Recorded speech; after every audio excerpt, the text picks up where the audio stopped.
నమస్తే. Welcome to Sakshi business. నేను మీ కృష్ణబాల. ఉద్యోగుల భవిష్య నిధి ఈపీఎఫ్ పథకంలో కేంద్ర ప్రభుత్వం కీలక మార్పులు చేసింది. విత్డ్రా నిబంధనల్ని సవరిస్తూ ఉద్యోగుల భవిష్య నిధి పథకం 2026ను నోటిఫై చేసింది. జూన్ 29 నుంచి అమల్లోకి వచ్చిన ఈ కొత్త నిబంధనల ప్రకారం పీఎఫ్ ఖాతా నుంచి పాక్షికంగా డబ్బులు విత్డ్రా చేయాలంటే ఖాతాలో కనీసం 25% బ్యాలెన్స్ ఉంచడం తప్పనిసరి.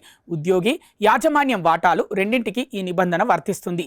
ఈ కొత్త నియమం ప్రకారం విత్డ్రాకు అందుబాటులో ఉండే మొత్తాన్ని లెక్కించే ముందు ఈ కనీస బ్యాలెన్స్ ను పక్కన పెట్టాల్సి ఉంటుంది. ఉదాహరణకు ఒకరి ఖాతాలో 1 లక్ష అర్హత మొత్తం ఉంటే అందులో 25,000 కనీస బ్యాలెన్స్ గా ఉంచి మిగిలిన 75,000 నుంచే పథకం నిబంధనలకు లోబడి విత్డ్రా చేసుకోవాల్సి ఉంటుంది. ఈ 25% తప్పనిసరి బ్యాలెన్స్ ను తీసివేయగా మిగిలిన మొత్తాన్నే ఎలిజిబుల్ మెంబర్ బ్యాలెన్స్ గా ఈపీఎఫ్ పేర్కొంది. కొత్త పథకం కింద పార్షియల్ విత్డ్రాలకు అనుమతించే కారణాల జాబితాను కూడా విస్తరించారు.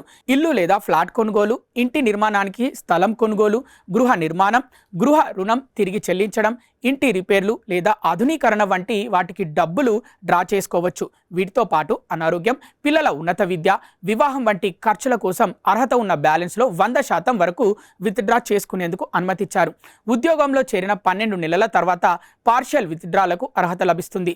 ప్రత్యేక పరిస్థితుల్లో విత్డ్రా చేసుకునేందుకు అదనపు వివరణలు ఇవ్వాల్సిన అవసరం లేదని కూడా స్పష్టం చేశారు. మరోవైపు ఈపీఎఫ్ఓ తన సేవల్ని మరింత సులభతరం చేసేందుకు టెక్నాలజీని వాడుతోంది. త్వరలోనే చందాదారులు తమ పీఎఫ్ డబ్బుల్ని నేరుగా యూపీఐ ద్వారా తమ బ్యాంకు ఖాతాలోకి పొందే సదుపాయాన్ని అందుబాటులోకి తేనుంది. దీనికి సంబంధించిన టెస్టింగ్ ఇప్పటికే పూర్తయింది. ఈ విధానం ద్వారా 7 కోట్లకు పైగా సభ్యులకు సేవలు వేగంగా, సులభంగా అందనున్నాయి. అంతేగాక మరో నెల రోజుల్లో వాట్సాప్ ద్వారా కూడా కీలక సేవల్ని ప్రారంభించాలని ఈపీఎఫ్ఓ యోచిస్తోంది. ఈపీఎఫ్ఓ వెరిఫైడ్ వాట్సాప్ నంబర్కు హలో అని మెసేజ్ పంపడం ద్వారా చందాదారులు సేవలు పొందొచ్చు.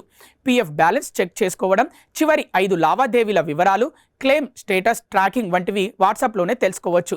ఈ సేవల్ని ప్రాంతీయ భాషల్లోనూ అందుబాటులోకి తీసుకురానుండటం విశేషం. ఒకవైపు విత్డ్రా నిబంధనల్ని కఠినతరం చేస్తూనే మరోవైపు టెక్నాలజీ సహాయంతో సేవల్ని సులభతరం చేయడం ద్వారా సభ్యులకు మెరుగైన అనుభవాన్ని అందించాలని ఈపీఎఫ్ఓ లక్ష్యంగా పెట్టుకుంది.